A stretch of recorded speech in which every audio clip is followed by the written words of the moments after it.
ছেলের বউয়ের উপর রাগ করেন না। আপনার অনেক অভিজ্ঞতা আছে, বৌমার কোনো অভিজ্ঞতা আছে? নতুন এক্সপেরিয়েন্স নাই। বৌমাকে একটু সময় দেন, একটু গুছায় নিতে দেন, পারবে। রান্না ভালো হয় না, পারবে। ঘুম থেকে দেরিতে উঠবে আস্তে আস্তে। আপনাদের সাথে মানায় চলতে পারে না, পারবে, সব পারবে। আপনিও একদিন পারতেন না। আপনি যখন প্রথম বৌমা হয়ে গেছিলেন, ওই কথাগুলো খেয়াল করেন, আপনার দিনগুলো তখন কেমন কেটেছিল। এজন্য পাড়াডা গায়ের শাশুড়ি আম্মারা, বউদের উপর জুলুম করেন না, অত্যাচার করবেন না। অনেক শাশুড়ি আছে, পান থেকে চুন খসলে বদদোয়া দেয় বৌমারে, আছে না নাই? কিন্তু এটা কল্পনা করে না যে এটা আমার নিজের পেটে ধরা ছেলের বউ। এই মেয়ের বদদোয়া দিলে তো আমার ছেলের পরিবারের ক্ষতি, আমার নাতি নাতনিদের ক্ষতি।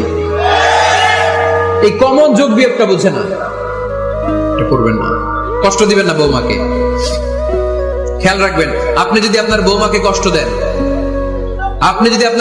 কষ্ট দেন, আপনার নিজের মেয়েটাও বৌমা হয়ে আরেক বাড়িতে যাবে,